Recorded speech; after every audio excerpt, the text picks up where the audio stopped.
히브리서 11장은 히브리서 전체 가운데 아마 가장 많이 알려진 그러한 말씀일 것입니다.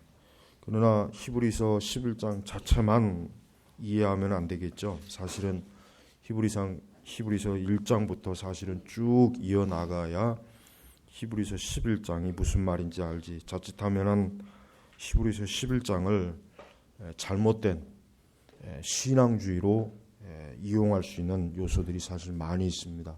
그래서 히브리서 11장은 어떻게 보면 가장 잘못 설교되어지는 부분들이 사실은 많습니다.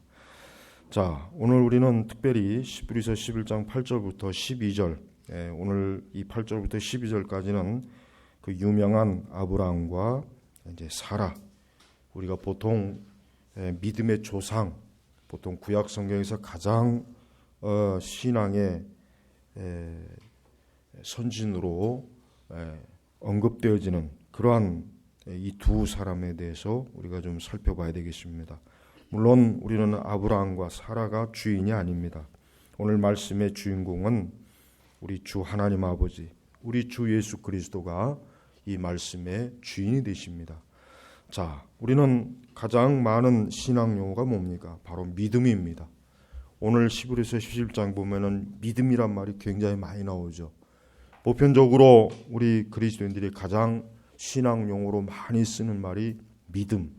그 믿음이란 말을 많이 씁니다. 그러나 사실 그 믿음이란 말을 쓰긴 하지만 실제로 그런 그 믿음이 무엇이냐라고 하면은 또 가끔은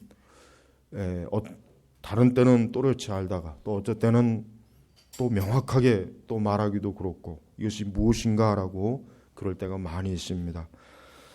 또한 그것보다 더 어려운 것은 특별히 오늘 우리 시대는 믿음을 가지기가 참으로 어려운 시대이기 때문에 더욱 우리는 이 믿음에 대해서 좀 살펴봐야 되겠습니다.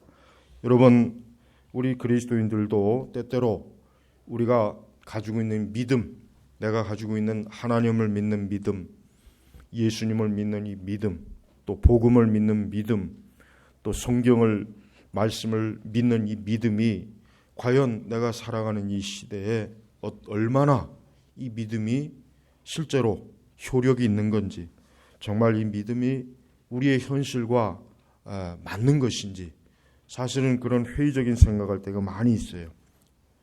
그래서 사실은 이 믿음은 굉장히 회방을 많이 받아요. 세상은 우리 성도들이 믿음을 가지고 있으면 그 믿음을 조롱합니다. 자, 우리는 어디에 가서 나는 예수님을 믿습니다. 나는 하나님을 믿습니다. 나는 성경 말씀을 믿습니다 하면은 대부분의 혹 불신앙자로부터 아마 좋은 인상은 받기가 어려울 것입니다. 그냥 또 하나의 그저 종교인이구나. 그저 또 하나의 그저 신앙을 갖고 있구나. 그거보다 더 심한 것은 어떻게 기독교 신앙을 갖고 있는가. 또 이렇게 비웃음을 당할 수 있어요. 그래서 여러분, 우리 참된 우리 성도들의 신앙이라고 하는 것, 믿음이라고 하는 것은 사실은 세상 어디에 가서도 환영을 받거나 박수를 받기는 어렵습니다. 그렇다 보니까 우리 그리스도인들은 자기가 가지고 있는 믿음에 대해서 소극적이 되죠. 적극적이보다는 소극적이고 또 심지어는 내가 신앙을 가지고 있다는 것을 숨기는 경우도 많이 있어요. 그런 경우도 굉장히 많이 있습니다. 그래서 기독교 신앙을 내가 가지고 있는 것, 내가 하나님을 믿는 그 일에 대해서 그 주변 사람들이 전혀 모르게 하는 일도 많이 있습니다. 어떻게 보면 참 좋지 않은 것이죠. 또한 마귀는 여러분 우리의 믿음을 확실히 회방합니다. 여러분 믿음 생활을 우리 보통 보편적으로 우리 성도들이라면은 믿음 생활을 잘하고 싶어 하지 믿음 생활을 못하고 싶어 하는 사람은 거의 없죠. 누구나 다 혹 이렇게 매 주일마다 예배를 드리고 말씀을 들을 때마다 믿음 생활 잘해야지, 신앙 생활 잘해야지 그런 결단을 가져요.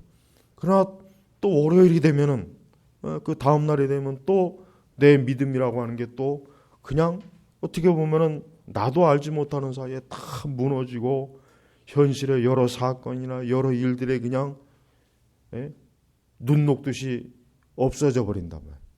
그러다 또 주일이 되면 또 믿음 생활 잘해야지. 믿음 생활.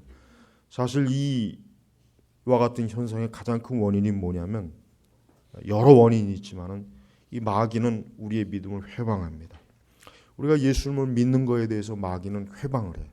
분명히 성경에도 여러분 이 세대가 이 세상이 왜 하나님을 믿지 않습니까? 왜 예수님을 믿지 않습니까? 왜 복음을 믿지 않습니까? 이 흑암의 권세, 악한 권세가 방해하는 거예요. 그래서 복음을 전하고 우리가 하나님 말씀을 증거해도 그것을 그냥 순전하게 잘 받아들이기보단 안 믿는 이유 중에 가장 큰 이유가 뭐예요? 마귀가 확실히 어때요? 믿음 생활을 방해하고 있다는 것을 우리는 알아야 돼요.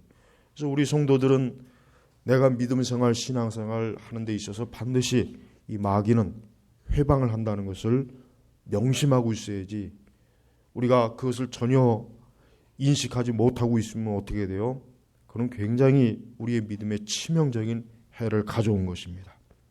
또한 믿음 생활하기가 힘든 이유는 뭐겠습니까?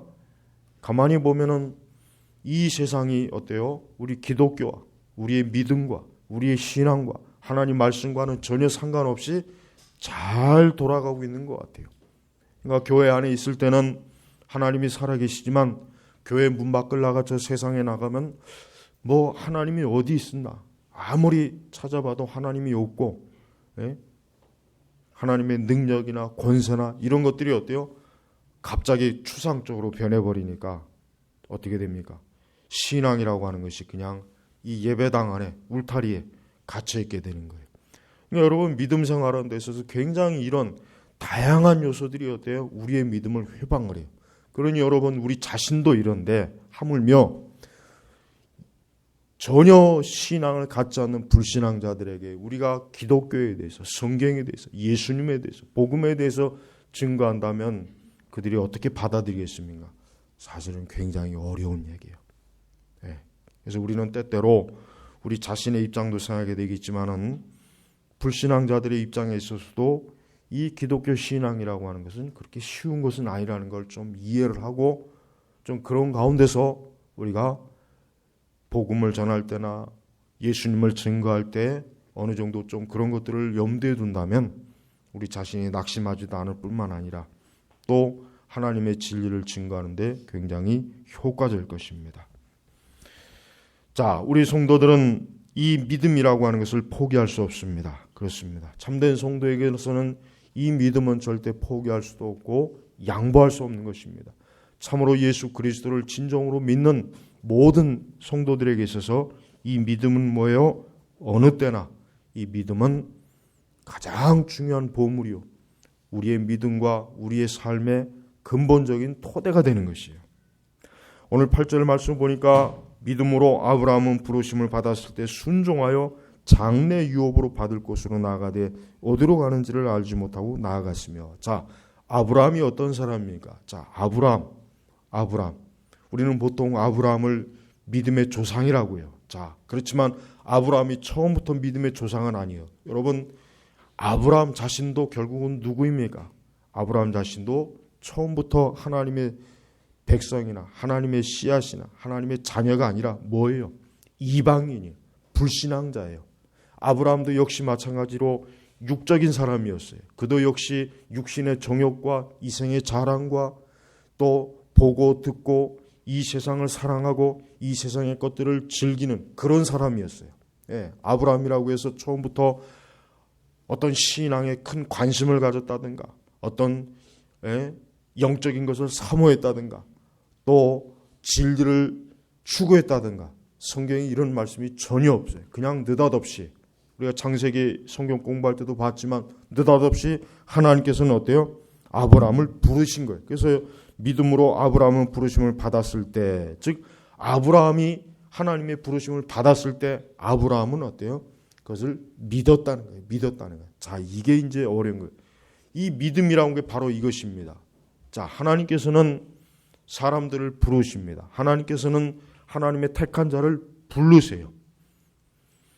그 부르심이 있을 때 어때요? 사람들은 믿음으로 하나님을 따르는 거예요. 하나님의 부르심이 없으면 하나님을 믿을 수가 없는 것입니다. 그래서 하나님께서 아브라함을 불렀어요. 그래서 첫 번째 믿음으로, 만약에 이 믿음이라는 말씀이 없고 아브라함은 부르심을 받았을 때 순종하여 이러면 어떻게 되겠습니까? 굉장히 불명확해지는 거예요. 그래서 첫 번째 믿음으로. 여러분 히브리서 구조가 어때요? 우리 번역 성경이지만서도 이 믿음이 주어예요. 믿음이 강조되고 있어요. 자, 믿음으로. 이것은 모든 그리스도인들에게 아주 중요한 의미예요. 우리 그리스도인들은 지금 이 세상을 살아나갈 때 우리가 하나님 나라에 가기까지 항상 하나님의 부르심에 대한 믿음을 우리는 언제나 의식하고 그 믿음으로 우리가 하나님을 따르고 믿음으로 하나님을 바라보고 믿음으로 우리는 주님과 함께 동행하는 것입니다. 그래서 여러분 절대 믿음을 추상적으로 여기면 안 돼요. 아까도 제가 얘기했지만은 우리 현대사회 이 복잡하고 수많은 기술적인 발명이 있고 문명이 있고 문화가 있고 이런 세상에서 내가 하나님을 믿는다는 이 믿음이 도대체 무슨 의미일까? 이 믿음이 과연 정말 가치 있는 것일까? 이 믿음이 정말 나만의 믿음인지 아니면 정말 온 세상을 통치하시는 하나님을 믿는 이 믿음이 정말 분명하고 확고한 것인지 바로 여기에 항상 우리가 도전을 받는 거예요. 더군다나 우리 주변에 다 불신앙이면 어떻게 되겠어요? 나만 하나님을 믿는다면 어떻게 더더욱 어려운 거예요. 왜 모든 사람이 하나님을 믿지 않고 왜 나만 하나님을 믿을까? 왜 그렇게 적은 수만 하나님을 믿을까? 그럴 땐 더 힘든 문제예요. 그럴 때 여러분 우리는 이 성경의 말씀을 유심히 봐야 됩니다. 자, 믿음으로 아브라함 자신도 역시 어땠어요? 아브라함이 있었던 그 지역에서 모든 사람이 하나님을 믿었습니까? 아니에요. 아브라함 한 사람만 하나님을 믿었어요. 아브라함이 살던 그 지역에서 그 당시로서는 큰 도시였습니다. 그러나 아브라함만 하나님을 믿었어요. 예. 분명히 아브라함의 가족이나 아브라함의 주변의 이웃이나 아브라함과 잘 알고 지내는 사람들은 어때요? 불신앙이었어요. 그들은 하나님을 몰랐어요. 그들에게 하나님에 대해서 얘기해 봐야 전혀 먹혀 들어가지도 않았어요. 그냥 많은 우상들 중에 그래서 또 하나겠지. 아마 그 정도 받아들이면 아마 잘 받아들인 거예요. 자, 아브라함만 하나님 믿었다는 거. 여러분, 우리는 내가 가지고 있는 믿음이 나만 믿음을 가지고 있으니까 때로는 이 믿음이 진짜 이게 정말 진짜일까? 정말 하나님 살아계신가? 정말 온 세상이 이렇게 다 그냥 알아서 잘 돌아가는데 굳이 뭐 하나님을 믿어야 될 필요가 있을까? 신앙을 가져야 될 필요가 있을까? 현실하고 전혀 맞지 않는다는 생각하게 될 때가 있어요. 자, 우리는 좀 더 말씀을 보겠습니다. 자, 믿음으로 아브라함 부르심을 받을 때 순종하여 장래 유업으로 받을 곳으로 나아가되 어디로 가는지를 알지 못하고 나아갔으며. 자, 히브리서 기자는 이 믿음 히브리서 11장에 여러 구약의 인물들이 많은데 이 아브라함에 대해서 어떻게 소개합니까? 그가 이제 하나님의 부르심을 받아서 하나님을 믿었어요. 그리고 또 뭐냐? 순종하여 장래 유업을 받을 것으로 나아가되. 여기서 장래 유업이라고 하는 게 뭐겠습니까? 장래 유업. 장래 유업. 여러분, 아브라함이 하나님을 믿어서 많은 땅과 재산을 소유하기를 바라는 거였습니까? 그것이 아니었죠. 여기서 말하는 장래 유업이 뭐겠어요? 장래 유업. 바로 뭐요? 하나님의 나라, 천국. 거기에 대한 유업을 얘기하는 거예요. 아브라함이 그 당시 보편적으로 우상을 숭배하는 자들이 바랬던 금과 은과 땅과 권력과 권세가 아니었어요. 아브라함은 그걸 하나님에게서 기대하거나 하나님 역시 아브라함에게 그걸 줄 생각은 아니었어요. 장래 유업을 받을 것으로 나아가되. 궁극적으로 우리가 구약에서 보면은 아브라함이 바라봤던 곳은 어디입니까? 가나안이죠. 가나안이에요, 사실은. 그 가나안은 어떤 곳이에요? 그 가나안은 하나님의 나라의 모형입니다. 모형. 그래서 우리가 구약의 역사를 보면 알겠지만은 신약에서까지도 결국 가나안 그 지역에 뭐가 있습니까? 예루살렘이 있죠. 예루살렘에 뭐가 있습니까? 성전이 있죠. 그리고 그 이스라엘에서 누가 태어나십니까? 하나님의 아들 메시아 예수 그리스도가 태어나신단 말이에요. 자, 장래 유업을 받을 것으로. 결국은 아브라함은 뭐예요? 아브라함은 하나님을 믿음으로 이제는 이 세상이 아니라 어때요? 영원한 구원, 영생, 하나님의 나라, 천국, 이 소망을 하나님께로부터 받은 거예요. 그래서 아브라함 거기에 대한 믿음으로 이제는 그것을 받기 위해서 어때요? 순종하고 또 심지어 어디로 가는지를 알지 못하고 나아갔으며, 어디로 가는지도. 그러니까 하나님께서 아브라함을 부르셨을 때 처음부터 끝까지 내가 앞으로 너를 이렇게 인도해갖고 장차 4,000년 뒤에 예수님을 오게 하시고 앞으로 이 모든 것들을 설명한 게 아니에요. 이 모든 것들을 설명한 게 아니라 아브라함은 우리가 알고 있는 이 많은 성경의 내용들에 대해서 아주 적은 것밖에 알지 못해요. 그럼에도 불구하고 아브라함은 뭐예요? 믿음으로 하나님을 따르고 순종하고 나아간 거예요. 오늘 우리 시대 그리스도인들에게 필요한 게 이것입니다. 그렇습니다. 우리를 유혹하고 우리를 잡아끌고 우리의 생각과 마음을 여기저기로 끌어당기는 그런 것들이 많이 있지만 우리 성도들에게 중요한 거 뭐니까 믿음으로 우리가 하나님을 따라서 계속해서 나아가는 거예요. 하나님을 따라서 계속해서 나아가는 거예요. 무엇? 장래 유업을 받을 때까지. 우리가 하나님 앞에 가서 영원한 구원의 궁극적인 것을 이루기까지 우리는 나아가는 것이에요. 그리고 나아가야 돼요. 멈춰서서는 안 돼요. 자, 우리가 여기서 이제 잠깐 우리 믿음에 대해서 하나님께서 어떻게 우리를 믿음으로 이끌으신지에 대해서 좀 이제는 먼저 좀 다뤄야 되겠습니다. 자, 믿음이라고 하는 것이 추상적입니다. 그러나 우리에게 있어서 추상적이 아니라는 걸 여러분에게 좀 이제는 알아야 되겠습니다. 자, 하나님께서는 단순히 네가 나를 믿어라. 하나님, 저는 하나님 믿습니다. 이제 이 차원으로 끝나는 것이 아니에요. 하나님께서는 우리의 믿음을 이제는 어떻게 합니까? 더욱더 살아있는 믿음으로, 생동감 있는 믿음으로, 또 그 믿음이 더욱더 온전하고 굳센 믿음으로 나아가도록 이제 하나님의 계획이 있어요. 그 하나님의 계획이 뭐예요? 고난이에요. 환난이에요. 근심이에요. 염려예요. 질병이에요. 바로 이것들이 뭡니까? 하나님께서 우리의 믿음을 위한 프로그램이에요. 하나님도 프로그램이 있어요. 근데 이 세속적 프로그램이 아니에요. 육적 프로그램이 아니에요. 우리를 장래 유업으로 받기 합당한 믿음으로 이끌어주기 위한 우리의 믿음을 온전하게 하기 위한 프로그램이에요. 그래서 여러분, 우리 성도들은 하나님을 믿고 예수님을 믿는다고 해서 우리가 하늘의 무지개를 타는 것이 아닙니다. 구름을 타고 사는 것이 아닙니다. 우리가 하늘의 만나를 먹는 것도 아니에요. 날마다 어떤 기적이 일어나는 게 아니에요. 하나님 그걸 통해서 우리의 믿음을 키워주질 않아요. 여러분, 이적과 기적이라는 것도 한두 번 있을 때 이적과 기적이지, 날마다 이적과 기적이 일어나면 그건 이적과 기적이 아니에요. 그게 평범한 일이 돼버립니다. 그래서 여러분, 이적과 기적이라고 하는 것이 날마다 주어지는 것이 아닙니다. 정말 극히 한 사람의 성도의 삶 속에 그 삶 전체에서 그저 몇 번, 그저 2번, 3번, 어쩌면 1번, 겨우 그 정도이지 어떤 극적인 이적과 기적은 하나님이 자주 주질 않습니다. 왜 그러냐? 우리의 믿음을 온전하기 위한 것이에요. 그 대신 하나님께서 무엇으로 우리의 믿음을 키우냐?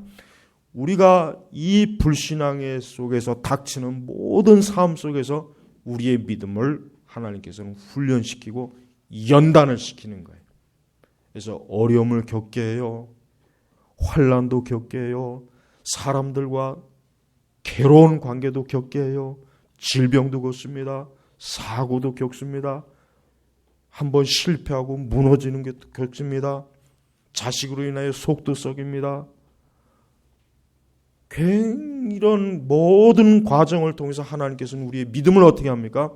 유업으로 받기 합당한 믿음으로 계속해서 키워나가는 것이라. 그래서 여러분, 믿음 생활하면 보통 날마다 어떤 기적과 능력과 막 역사가 일어나고 막 하늘에 무슨 성령의 불꽃이 튀어나오고, 그거 굉장히 잘못된 거예요. 그런 식으로 신앙생활하는 사람은 이 현실하고는 전혀 맞지 않아요. 그러니까 그런 잘못된 그런 이적주의, 그런 기적주의 신앙을 가지고 있으면 오히려 믿음이 더 퇴보합니다. 하나님은 그런 식으로 우리를 인도하지 않습니다. 여러분 우리가 오늘 이 아브라함이나 사라의 생애도 우리가 구약에서 잠깐 봤지만은 여러분 아브라함이 오병이어 봤습니까? 아브라함이 죽은 자 살리는 거 봤어요? 아브라함이 무리를 걷는 거 봤습니까? 아브라함이 문둥병자 고쳐지는 거 봤어요? 아브라함이 딱 한 번 하나님의 기적과 능력을 체험한 건 뭐냐면은 11절 아니 11절 믿음으로 사라 자신도 잉태하는 힘을 얻었으니 그 여자는 나이 늙어 단선하였으나 약속하신 분을 신실한 분으로 여겼기 때문이다. 자, 아브라함이 평생토록 하나님께 부름받은 이후에 그가 하나님의 능력과 기적을 체험한 건 단 한 가지예요. 궁극적으로 사라는 이미 벌써 애를 낳을 수 없는 그런 상태. 그렇다고 지금같이 무슨 인공수정이 있는 것도 아니고 무슨 온갖 아니요. 전혀 말 그대로 죽은 몸이야. 여자로서는 죽은 몸이에요. 씨를 맺을 수 없으니. 그러나 뭡니까? 하나님의 능력과 권능으로 결국 약속된 씨 이삭을 잉태하지 않았습니까? 바로 이것입니다. 여러분. 성도 여러분, 매일매일 우리가 살아가면서 도대체 신앙은 내 인생에 무슨 의미가 있을까? 내가 하나님을 믿고 내가 예배를 드리고 내가 교회를 다니고 내가 성경이 있는데 이게 무엇을 의미할까? 우리는 그럼 진지하게 그걸 살펴봐야 돼요. 우리는 자칫하면 그것이 왜 나에게는 이렇게 능력과 기적이 안 보일까? 왜 나한테는 큰 놀라운 그 하나님의 역사가 없을까? 그런 기대를 하고 있는 사람들이 많이 있어요. 그러나 그렇게 살면 인생을 낭비해요. 중요한 것은 뭡니까?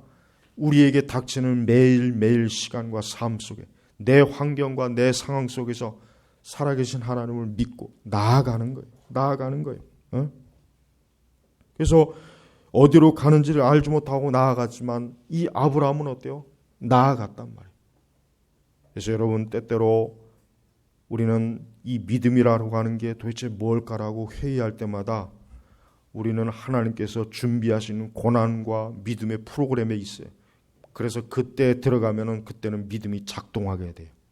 예. 그럴 때는 정말 나한테 이런 믿음이 있었는가 싶을 때가 있지만은 믿음으로 견뎌냅니다. 이겨냅니다. 예. 그게 바로 하나님께서 우리의 믿음을 뭐예요? 연단시키고 키워주시는 거예요. 우리는 일생을 살아가면서 하나님 앞에 나아갈 때까지 이와 같은 이 믿음의 과정은 계속해서 반복돼요. 앞으로 우리 성도 여러분들이 어떤 일을 겪든지 그 일 속에서 하나님은 우리의 믿음을 온전하게 하시는 거예요. 지금도 마찬가지. 지금도 하나님께서는 우리의 믿음을 붙잡아 주시면서 그 믿음을 계속해서 어떻게 해요? 우리의 믿음을 키워주시고 온전케 하시고 하나님을 온전히 신뢰하게 하시고 하나님의 말씀을 믿게 하시고 하나님을 붙잡게 하시고 그렇게 해가면서 우리를 가나안 땅으로 하나님 나라로 우리를 서서히 인도하시는 거예요. 이게 하나님의 방식이에요. 이게 하나님께서 우리 하나님의 자녀들을 인도하는 방식이란 말이에요. 방식. 네? 자, 9절로 가니까 믿음으로 그는 약속의 땅에 타국인같이 잠시 머물렀는데 동일한 약속의 상속자들인 이삭과 야곱과 더불어 장막에서 거주하였다. 자, 9절의 말씀은 뭡니까? 자, 9절은 하나님께서 이제 아브라함을 불러서 아브라함은 하나님의 약속의 말씀을 따라 나아가요. 어디로 가는지는 몰라요. 자, 그런데 문제는 뭡니까? 자, 아브라함은 그 약속의 땅에서는 어때요? 어떠한 사람이에요? 타국인이었어요. 아브라함이 본토에서는 그 본토에서는 어때요? 타국인이 아니죠. 그러나 그가 약속의 땅에 갔을 때는 어떤 사람이었습니까?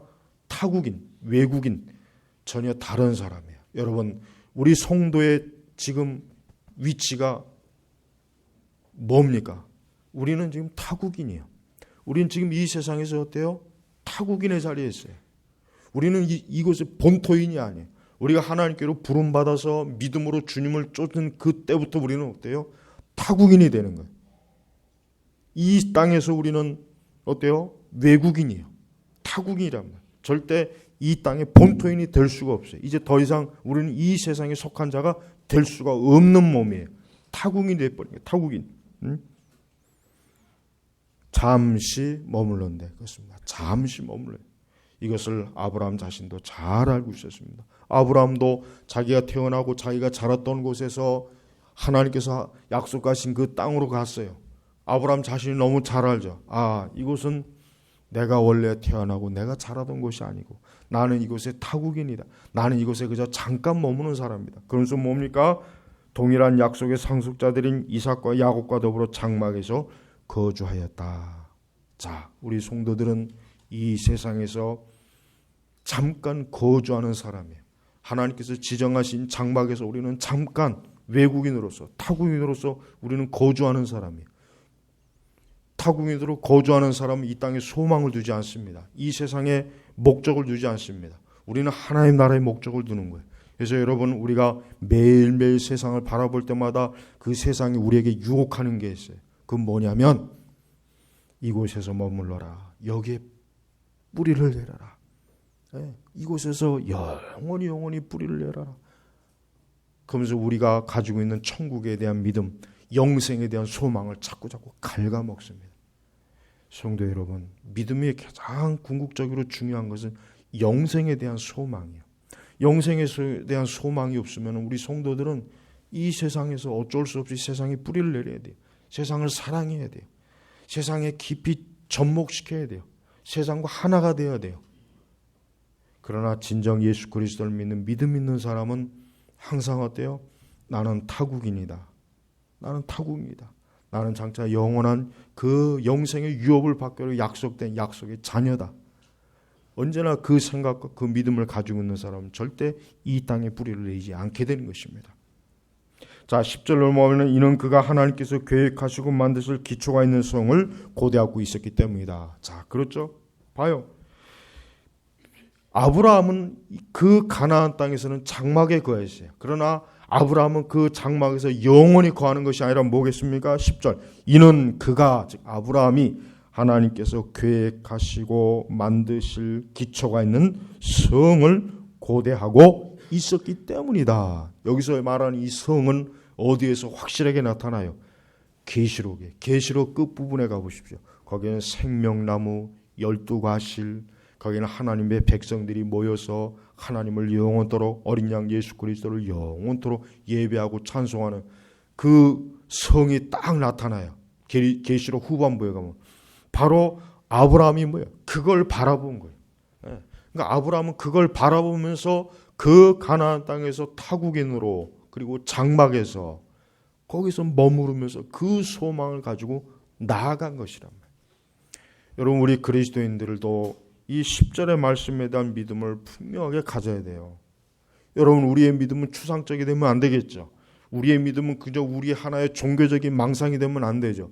자, 이 세상은 기독교에 대해서도 그렇게 평가해요. 야, 저들이 믿는 종교나 이 사람을 믿는 종교나 그저 종교는 다 똑같은 거야. 그저 종교라고 하는 것은 각자 믿어서 마음 편하고 그것으로 인해서 그저 위로받으면 다 되는 거야. 하지만 우리 기독교는 중요한 게 있어요. 뭡니까? 우리는 하나님이 예비하시고 우리를 위해서 만드신 집이 있어요. 장막이 있어요. 영원한 하늘의 예루살렘이 있어요. 바로 거기에 우리가 그곳에 어때요? 궁극적으로 우리는 그곳에 들어가는 것입니다. 우리는 그곳을 바라보는 것이. 우리 성도들은 거기에 소망을 두고 하나님과 매일매일 동행하는 것이. 그래서 우리는 지금 이 현세의 삶이라고 하는 것은 뭡니까? 지나가는 삶이란 말이에요. 지나가는 영원한 삶이 아니에요. 그래서 성경에서 강조하잖아요. 특히 신약 성경에 강조하는 게 뭡니까? 우리 신약 성경에서 강조하는 것은 뭐예요? 하나님 나라에 대한 소망을 굉장히 많이 강조를 해요. 복음서도 그렇고 서신서도 그렇고 어디를 봐도 어때요? 우리 성도에게 있어서는 이 궁극적으로 우리가 장차 영원히 거할 하나님 나라 성, 그것을 항상 소망을 줘요.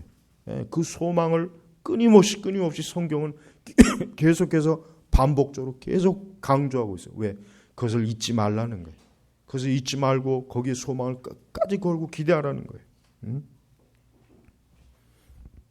그래서 여러분, 진짜 믿음이라고 하는 것은 살아있는 믿음입니다.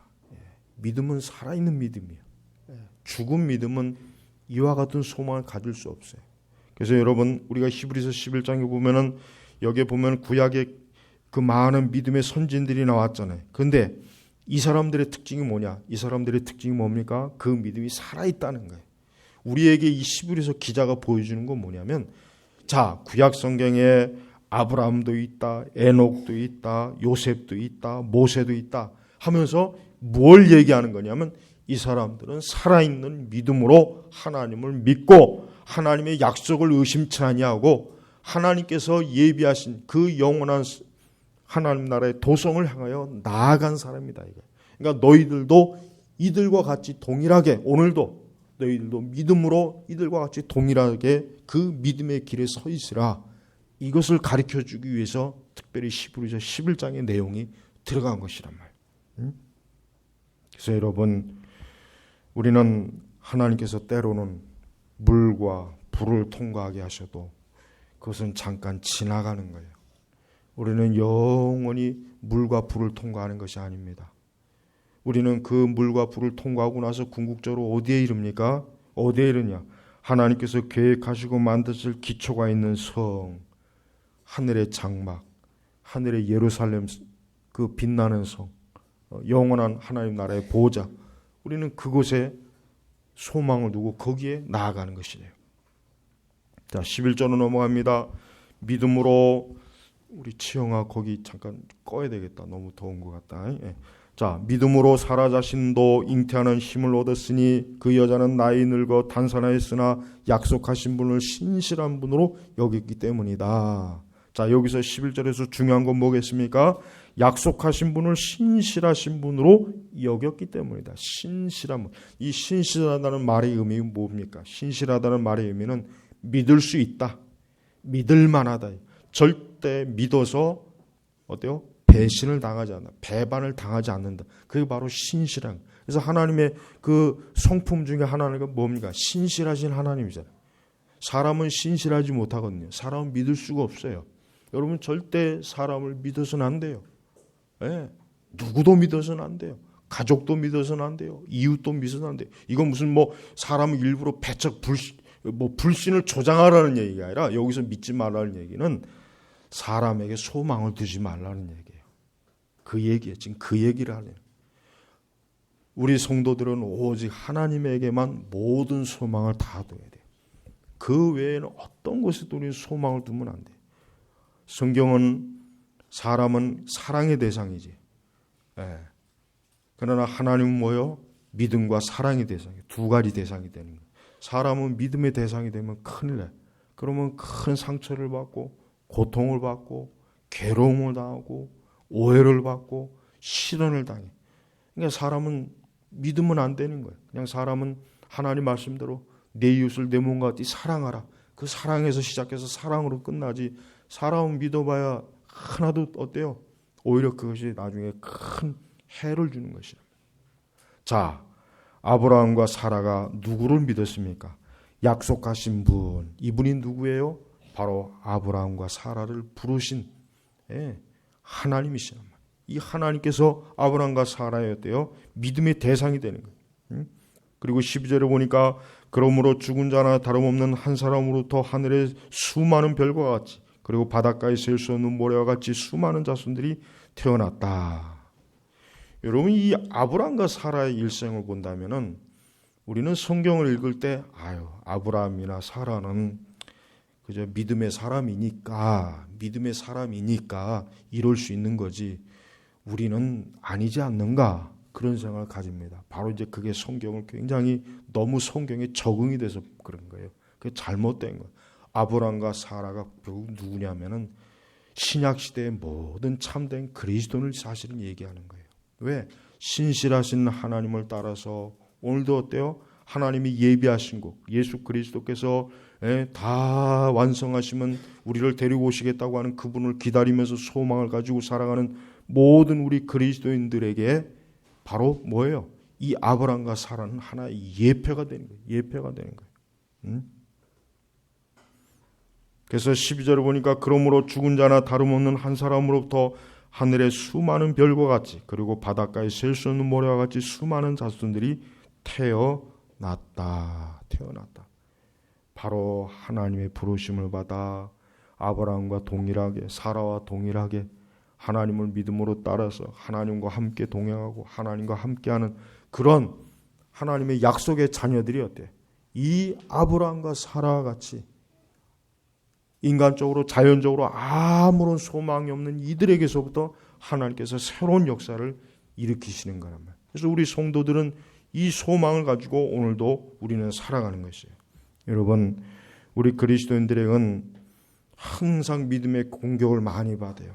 아마도 지금 우리 시대가 가장 어느 때보다도 더 심각하지 않나 그런 생각이 들어요. 이 믿음에 굉장히 큰 공격을 많이 받아요. 우리가 가만히 있으면은 우리의 믿음을 흔드는 세력들이 굉장히 다양한 세력들이 많아요. 우리는 그것에 자칫하면 무너질 수 있어요. 우리의 믿음에 큰 해를 받을 수 있어요. 그럴 때마다 우리가 히브리서 11장에 나와 있는 이 하나님의 사람들을 보면서 이들은 어떻게 신앙생활을 했는가? 이들은 어떻게 하나님을 따랐는가? 이들은 어떻게 약속의 말씀을 붙잡았는가? 우리의 본으로 삼아야 됩니다. 절대 우리보다 이들이 더 편하게 신앙생활한 게 아니에요. 우리보다 더 좋은 환경에서 신앙생활한 게 아니에요. 우리보다 훨씬 더 나은 상황에서 신앙생활한 게 아니에요. 오히려 이들은 더 어려웠습니다. 우리보다 어떻게 보면 더 어려운 거예요.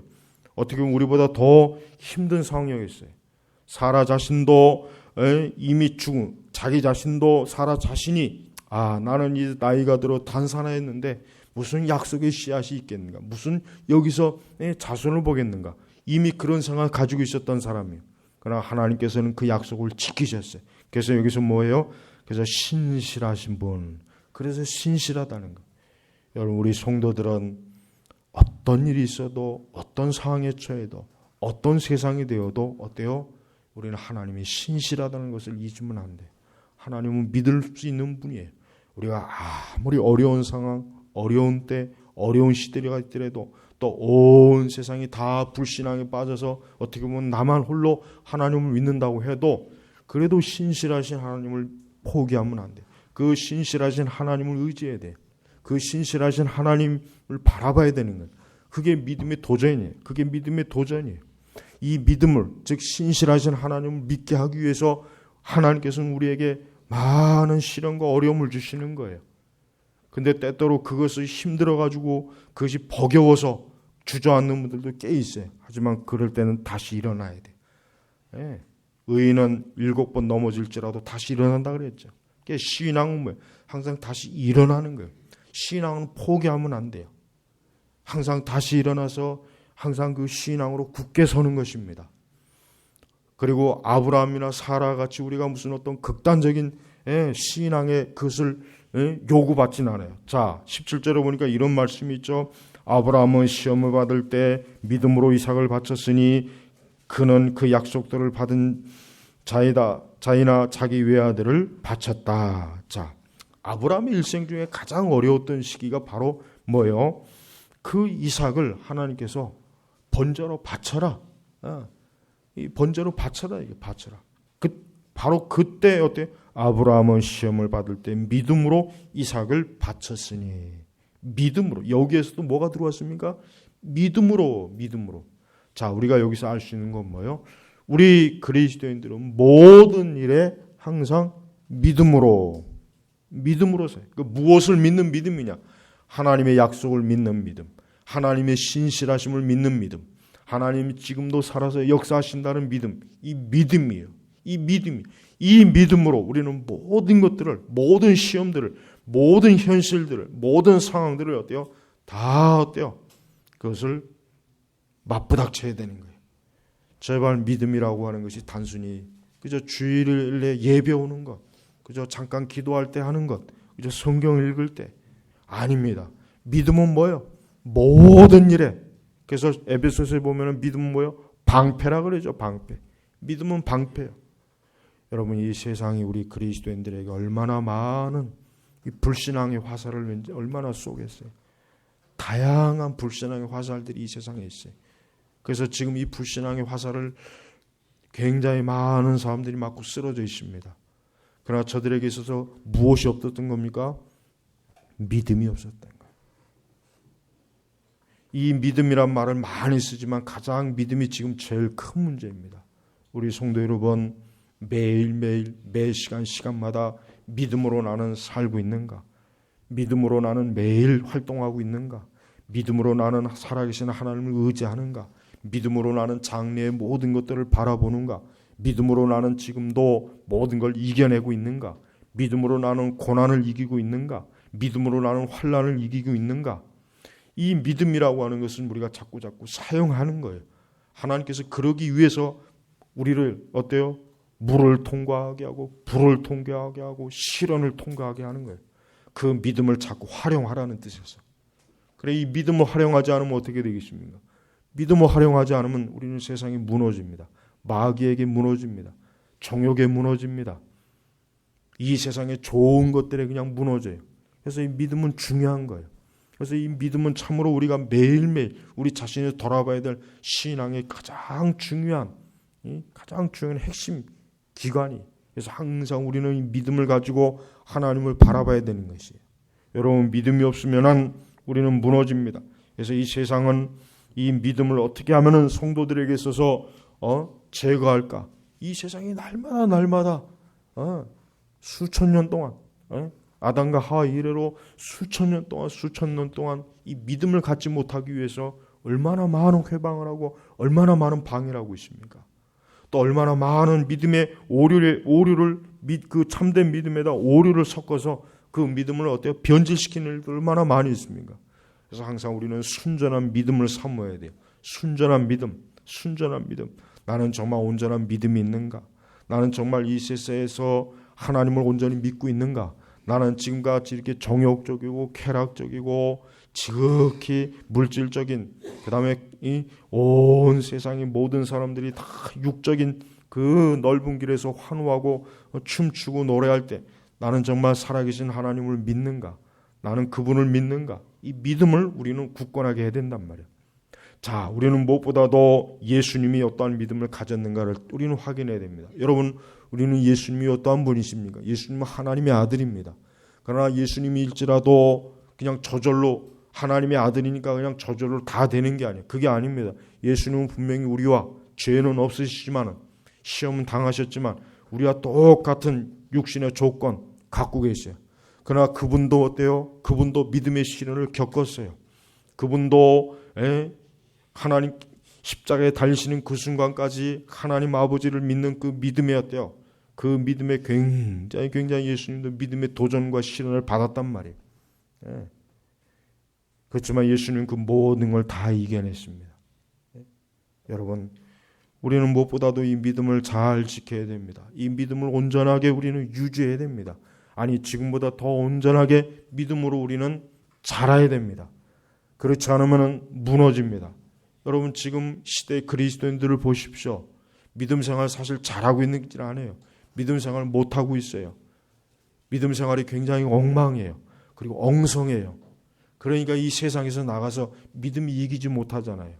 우리가 저 바깥 세상에 딱 나가는 그 순간 우리의 믿음의 방패가 과연 든든하게 딱 받쳐주고 있습니까? 아니면은 그 방패가 보니까 종이 방패예요. 세상에서 주먹 한 방 날라오니까 그 방패가 한순간에 무너져 버려요. 그렇게 해서 넉다운된 신자라는 사람들이 얼마나 많아요. 죄에 무너지는 신자들이 얼마나 많습니까? 어떤 조그만 죄의 유혹, 큰 죄든 작은 죄도 그 죄의 유혹이 왔을 때 그만 한순간에 그 죄에 무너져 버려요. 왜 그렇습니까? 믿음의 방패가 없었던 거예요. 여러분, 이 믿음은 아무리 강조해도 지나치지 않아요. 그래서 이 히브리서 11장에 이렇게 믿음에 대한 말씀을 많이 넣은 것, 또 우리의 믿음의 선진들에 대해서 얘기한 이유가 뭐겠어요? 이렇게 너희도 승리해야 되지 않겠냐? 이렇게 너희들도 믿음으로 살아야 되지 않겠느냐? 이렇게 믿음으로 너희도 주 예수 그리스도를 따라가지 않아야 되겠느냐? 그걸 알려주는 것이. 그러나 실제로 믿음으로 승리하는 자는 극히 소수예요. 여기서 분명히 말씀드리지만은 믿음으로 승리하는 자는 많지 않습니다. 그 신앙주의 오류가 뭐냐면 믿음만 가지고 있으면 다 승리한다. 천만에요. 믿음으로 승리하는 자는 많지 않습니다. 적습니다. 이거 분명히 꼭 짚고 넘어가야 돼요. 정말 하나님이 예비하신 그 거룩한 성에 믿음으로 승리하는 그리스도인들은 많잖아요. 적습니다. 대부분은 다 낙오해버려요. 다 떨어져 나가요. 다 이 세상이 좋아서 뒤로 돌아서 세상으로 가요. 이 세상의 육신의 정욕, 죄의 정욕에 빠져서 그냥 믿음이고 뭐고 다 팔아 헤쳐 버려요. 그런 일들이 지금 많이 있잖아요. 그러니까 여러분, 믿음으로 승리하는, 모든 사람이 믿음으로 승리할 거란 생각하면 안 돼요. 나도 과연 내가 믿음으로 승리할 건지 몰라요. 그렇기 때문에 매일매일 주여 나를 붙잡아 주소서, 주여 나를 지켜주옵소서. 나는 내 자신을 믿을 수가 없습니다. 내가 믿음이 있다고 하지만 내 스스로 나를 지키지 못합니다. 오직 주 예수 그리스도께서만이 나를 지켜줄 수 있습니다. 예수님만 믿는 거예요. 내 믿음을 믿으면 안 돼요. 내 믿음이라고 하는 건 보잘것없는 거예요. 그건 정말 아주 보잘것없어요. 중요한 것은 예수님께서 나를 붙잡아 주시는 거예요. 그래서 내가 궁극적으로 승리하는 것이란 말이에요. 우리는 날마다 좁은 길에, 좁은 그 날 위에 서 있어요. 자칫하면 좌우로 넘어지면 그냥 한순간에 무너질 수 있어요. 마귀는 우리를 노리고 있습니다. 마귀의 위협을 여러분 보실 줄 알아야 돼요. 마귀는 날마다 우리의 믿음을 아주 완전히 무너뜨리기까지 마귀는 쉴 새 없이 불신앙으로 우리를 공격해요. 다양하게 공격해요. 사람을 통해서, 환경을 통해서, 세상의 정욕과 물질을 통해서. 요즘 교회들마다 굉장히 육신의 정욕에 빠져서 죄를 짓는 사람들이 많이 있다는 얘기가 지금 들립니다. 얼마나 무서웠습니까? 여러분, 이 마귀의 이 믿음의 이 공격은 정말 당해내기가 어려워요. 누구도 감당할 수가 없는 거예요. 그래서 우리는 매일매일 깨어 있어야 돼요. 우리는 우리의 믿음을 굳건하게 지켜달라고 기도해야 돼요. 세상의 그 화려한 것을 우리는 눈앞에 보여줄 때마다 주여 내게 믿음을 주시옵소서, 주여 내 믿음을 굳건히 하소서. 우리는 그 믿음을 굳건히 해야 됩니다. 우리가 이 세상에서 예수님을 믿으라고 소리칠 때마다 그들이 먼저 보는 것은 우리가 정말 예수님을 믿는가 하고 그거 먼저 보는 거예요. 우리가 세상에 예수님 믿으세요 할 때 그 사람들이 뭘 먼저 보냐면 어디 당신이 진짜 예수님 믿는지 그거 보고 나서 나도 믿겠습니다. 지금 그러고 있습니다.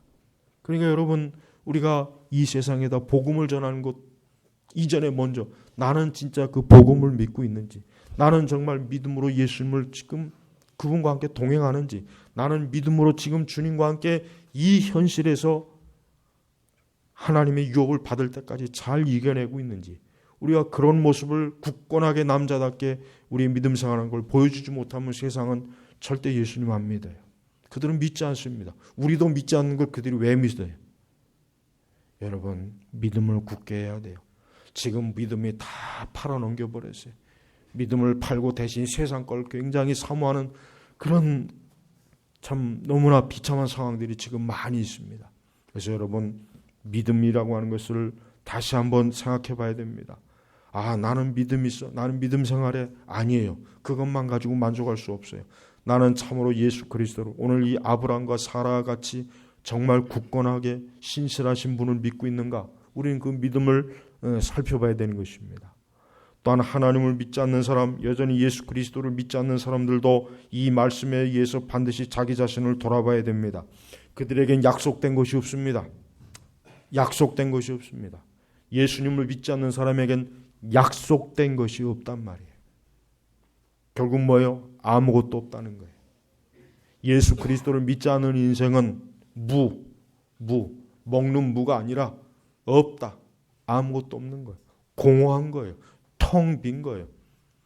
그런 그들이 지금 이 땅에서 난 돈이 많아, 난 집이 많아, 나는 땅이 많아, 나는 권세가 있어, 나는 지위가 있어, 난 많이 배웠어. 그래봐야 궁극적으로 끝에 가보면 아무것도 없어요. 공허한 인생이에요. 바로 아브라함이 그렇게 살았던 사람이에요. 아브라함도 역시 공허한 사람이었어요. 아브라함도 70년이 넘도록 공허하게 살다가 그냥 그대로 살았으면 죽었고 멸망해야 될 사람인데 하나님께서 그를 은혜로 불러주셨어요. 아브라함은 그 하나님을 부르심을 듣고 나서 보니까 자기의 모든 것들이 아무것도 아닌 걸 깨닫고 기꺼이 주여 내가 주를 따르겠습니다. 주는 나의 그리스도이십니다. 하고 하나님을 따른 것이란 말. 그래서 그의 모든 걸 다 버려두고 하나님의 약속의 땅 가나안으로 가서 가나안에서 장막에 거한 거예요. 그러면서 그는 뭘 바라봤습니까? 하나님이 계획하시고 만드실 기초가 있는 성, 그걸 바라본 거예요. 이 땅에 있는 모든 사람들이 이와 같은 믿음을 가지고 있다면 이 세상은 참 좋은 세상이 될 거예요. 정욕과 욕심으로 사람을 죽이는 일도 없을 겁니다. 전쟁도 없을 것입니다. 파괴도 없을 것입니다.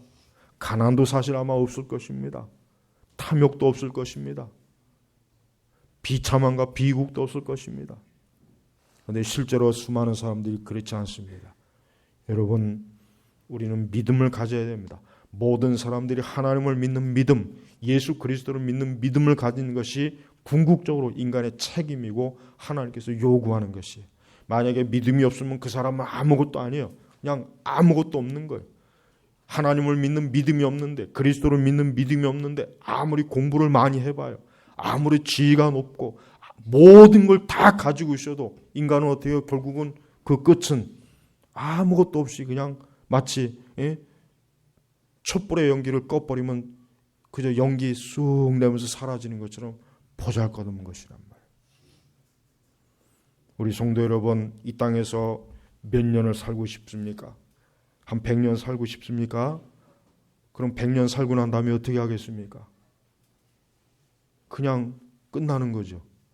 그러나 믿는 우리에게는 뭐예요? 약속된 성, 하나님의 나라가 있어요. 우린 거기에 소망을 가지고 있는 거예요. 여러분, 지금 시대 보십시오. 그렇게 장수하는 시대고, 그렇게 먹고 마시고 놀 것이 많지만 사람들은 더 우울합니다. 사람들은 더 마음이 공허합니다. 사람들은 더 슬픕니다. 사람들은 더 고독해요. 왜? 궁극적인 하나님이 예비하신 도성을 약속받지 못했기 때문에 그들은 지금 어때요? 그 삶이 결국은 끝에 가면 아무것도 없는 거예요. 그러나 그리스도인들은 그렇지 않아요. 아브라함과 사라는 불행한 사람이 아니에요. 아브라함과 사라는 참으로 하나님의 축복을 받은 사람이에요. 그래서 성경에서 아브라함과 사라를 얼마나 여러분 믿음의 조상으로 크게 내세웁니까? 우리 제나바 교육교회 온 성도 여러분, 다시 한번 오늘 말씀을 듣고 믿음을 점검하십시오. 내 믿음은 어떠한가? 나는 믿음이 살아있는가? 나는 지금 매일매일 현실 속에 닥치는 일에 있어서 진짜 믿음으로 나는 그것을 감당하고 있는가? 아니면 믿음은 잠깐 교회다 보관했다가 주일날만 살짝 꺼내보는 무슨 보석상자인가? 믿음이 있어야 돼요. 지금 믿음이 없어서 다 망하고 있어요. 믿음이 없어서 우리 신자들이 퇴폐적이 되고 정욕적이 되고 세속적이 되고 인본주의가 되는 거예요. 그리스도를 믿는 믿음이 없기 때문에 세상을 사랑하는 거예요. 고난을 당하면 그냥 주저앉아 버리는 거예요. 근심과 염려가 오면은 마치 지옥에 온 것처럼 하나님이고 뭐고 다 없어요. 그냥 세상에 가서 살려달라고 외쳐요. 믿음이 없어서 그런 거예요. 우리의 육신이 약할 때도 믿음으로 이겨내야 돼요. 우리 육신이 약할 때도 주여 나의 몸을 돌아보소서. 여러분, 믿음이 전부란 말이에요.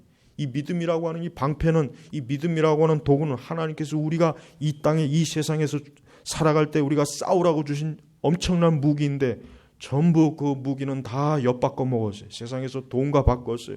쾌락과 바꿨어요. 육신의 정욕과 바꿨어요. 여러분, 이것이 얼마나 비참한 일입니까? 우리 제나바 교육교회 성도 여러분, 믿음을 가지시고 믿음을 지키시고 믿음 안에서 사는 것을 더 온전히 배우고 확고하게 그런 믿음의 훈련을 하시기를 주의 이름으로 축복합니다. 기도하겠습니다. 하나님 아버지, 감사합니다. 우리 역시 지금 아브라함과 사라가 갔던 그 길을 가고 있습니다. 그러나 우리가 그들보다 더 잘 가고 있는지 돌아보게 하소서. 믿음으로 살고 믿음으로 이겨내고 믿음으로 승리하고 믿음으로 하나님 나라의 도성을 바라보고 믿음으로 내 육신의 정욕을 이기고 믿음으로 우리 자신의 그 허황된 망상과 꿈을 다 제끼게 하시고 오직 영원한 영생을 바라보며 주님 앞에 나아가도록 저희 모두를 인도하여 주시옵소서. 감사하며 살아계신 우리 주 예수 그리스도의 이름으로 기도 올렸습니다. 아멘.